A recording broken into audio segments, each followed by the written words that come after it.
Affaire Mathieu Kézergue, la honte éclaire l'ombre de la vérité. Objet, demande de publication de l'historique des voyages de Mathieu Kézergue et de ma confrontation avec celui que j'aurais confondu avec lui. Imaginez une institution judiciaire française, ou une grande agence de presse, recevant la lettre d'un individu au passé trouble, dont le casier judiciaire mentionne des faits de terrorisme. Cet homme détaille avec précision le mobile du meurtre d'un membre des forces de l'ordre, Mathieu Kézergue, mystérieusement disparu dans des circonstances préoccupantes. Malgré la gravité de ces révélations, personne ne semble prêter attention à ces propos. Aucune réponse, aucune réaction. Pourtant, l'auteur de la lettre affirme que ces déclarations ont été vérifiées. Si elles étaient mensongères, des mesures auraient été prises à son encontre. Mais l'enquête s'enlise, n'aboutissant à aucun résultat concret. Le dossier demeure ouvert, les investigations se poursuivent, mais sans avancée tangible. Les fouilles ont été menées, en vain. L'histoire de cet homme reste suspendue,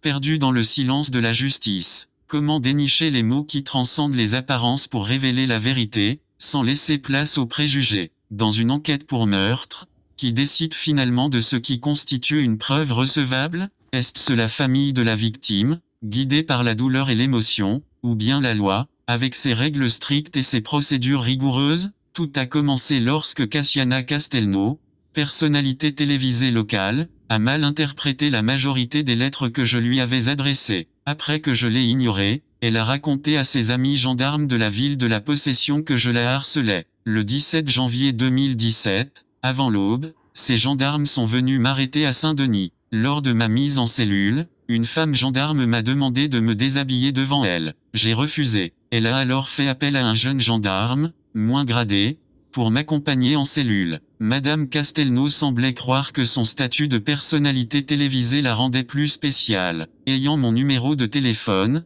elle a préféré me croiser par hasard à plusieurs reprises, espérant que je vienne vers elle. Je n'ai pas apprécié cette attitude et me suis dit que si elle me respectait, elle m'aurait simplement appelé. N'ayant pas supporté d'être snobée, cette star locale a alors raconté une version complètement différente des faits à ses amis gendarmes de la possession, affirmant que je l'avais harcelé. Flatté de côtoyer une célébrité locale, ces petits fonctionnaires ont décidé de lui faire plaisir. Ainsi, le 17 janvier 2017, ils sont venus spécialement de la possession pour m'arrêter à Saint-Denis, avant l'aube. La situation semblait clairement jouer en leur faveur, et ils ne s'imaginaient absolument pas ce que cette arrestation allait devenir. Pour eux, l'affaire était déjà pliée d'avance. Mais, quand on me connaît, on sait que je suis quelqu'un de très convivial. J'ai donc discuté avec eux, 3 gendarmes venus de France. Leur ego était visiblement gonflé à bloc, nourri par le fait qu'ils côtoyaient localement des personnalités publiques. Ce sont eux-mêmes qui m'ont confié être amis avec Cassiana, et qu'ils faisaient même partie d'un groupe de course à pied ensemble. Dans les départements d'outre-mer comme La Réunion, les relations humaines diffèrent souvent de celles que l'on trouve en métropole. Les classes sociales y sont plus restreintes, et les liens entre les individus, notamment parmi ceux qui travaillent avec les forces de l'ordre, sont généralement plus étroits. J'ai vite compris que les gendarmes avaient probablement faim de contacter la plateforme des avocats commis d'office. Cependant, j'ai choisi de garder le silence, préférant ne pas aggraver ma situation. Vers 9h30, on m'a sorti de ma cellule pour rencontrer un psychiatre habitué à travailler avec la justice. Une expertise médicale pour quelques lettres d'amour qui ne contenaient ni insultes ni menaces. Dans ma famille, chez mes voisins ou mes connaissances, tout le monde me trouvait normal, sauf le docteur Evan, que j'appelle le mage noir. Lui, m'a diagnostiqué un lourd trouble psychiatrique. Les heures passent, et mon avocat ne vient toujours pas. Je retourne en cellule. Arrêté très tôt, je n'ai pas eu le temps de manger ni de boire. À midi, les gendarmes partent en pause déjeuner, mais avec une certaine malice. Ils me demandent si je veux qu'ils m'apportent quelque chose. Je leur réponds que tout me conviendrait, sauf le porc,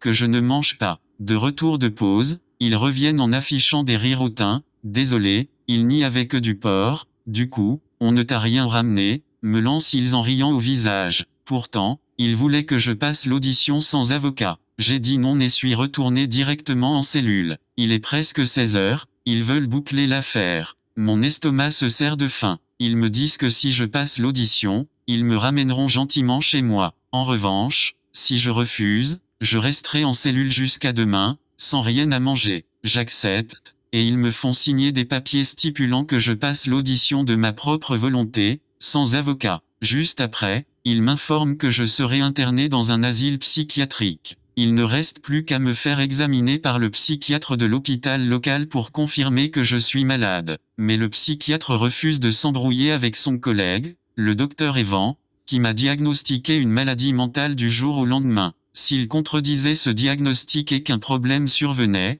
la responsabilité lui incomberait. Comme dans la plupart des cas où la loi conduit un homme à l'enfermement, il confirme que je suis malade. Il faut savoir que le cabinet du docteur Evan, psychiatre du parquet, et l'hôpital où un autre psychiatre a confirmé mon état, sont situés à moins de 150 mètres l'un de l'autre. Ce sont simplement des confrères. Lors de la prise de sang, l'infirmière réprimande les gendarmes. Le plus gradé d'entre eux lance à l'infirmière, une femme à la peau blanche, que je suis raciste, espérant peut-être qu'elle prenne son parti. Elle lui répond sèchement, « Il n'y a pas que lui de raciste sur cette terre, et sachez que je soigne les gens sans préjugés. » Elle me demande si j'ai besoin de quelque chose. Je lui dis, « Madame, cela fait plus de 12 heures qu'ils ne m'ont rien donné à manger. » Le gendarme gradé, habitué à envoyer les gens en asile, rétorque aussitôt, « Tu mangeras une fois en hôpital psychiatrique. » L'infirmière répond, « Non, là-bas, il mange à 18 heures, il va passer la nuit le ventre vide jusqu'au matin. »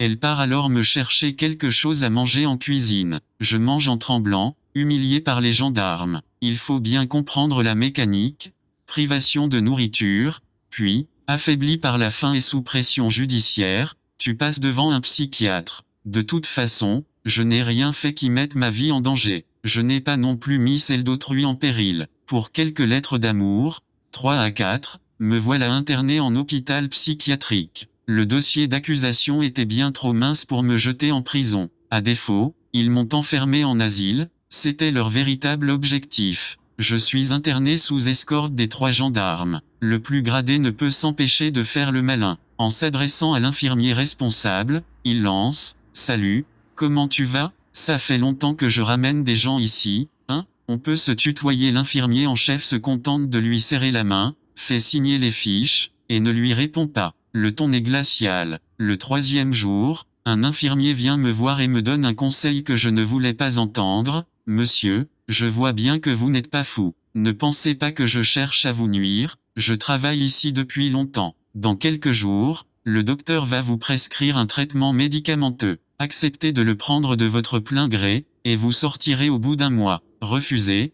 et vous resterez ici 3 mois. Au terme de ces 3 mois de refus, le docteur vous fera injecter une forte dose de médicaments contre votre volonté. Et sortir d'ici sera alors très compliqué, tant sur le plan clinique que juridique. Vous avez vu le jeune Mahorais, plus grand et plus costaud que vous? Hier, les infirmiers l'ont immobilisé et, sur ordre du docteur, ils lui ont injecté des médicaments. Regardez-le, il est dans les nuages, simplement parce qu'il a refusé depuis 3 mois de prendre des médicaments cachés. Je l'ai vécu comme un viol. Je n'ai pas crié que je n'étais pas fou. J'ai pris ces cachets que je refusais, les ai mis dans ma bouche et avalé, une image forte, mais c'est la réalité. Je suis sorti au bout d'1 mois, vidé, tel un sac plastique que le vent peut emporter partout. Après quelques mois de sport intense pour éliminer ces substances de mon corps, la colère m'a envahi. C'est alors que j'ai fait la connaissance d'un mouvement raciste qui a su exploiter cette colère, mené par un certain Philippe Cadet,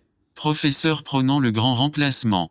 C'est ce même groupe qui m'a piégé lors du mouvement des Gilets jaunes, cherchant à faire de cette colère un tremplin politique. Peut-être avez-vous entendu parler d'une vidéo tournée en 2018, lors d'une manifestation où le conseil régional de Saint-Denis a été pris d'assaut par des manifestants. Cette vidéo, c'est moi qui l'ai filmée. La vie chère menaçait réellement de changer dans les Outre-mer, mais certains dans mon groupe voulaient profiter de cette situation pour leurs ambitions politiques. J'ai dit non. C'est là que nos intérêts ont divergé. Un proche de Philippe Cadet m'a demandé de réaliser une vidéo violente pour faire fuir ceux qui souhaitaient récupérer le mouvement des Gilets jaunes à des fins politiques. J'ai fait cette vidéo, qui faisait peur. Le régime m'a arrêté pour apologie du terrorisme. J'ai écopé d'1 an de prison, une peine qui, paradoxalement, m'a été bénéfique. J'y ai compris pourquoi le coût de la vie dans l'île restait aussi élevé depuis des années. Localement, les gens coopèrent discrètement avec la politique, les grands patrons et la justice pour que rien ne change,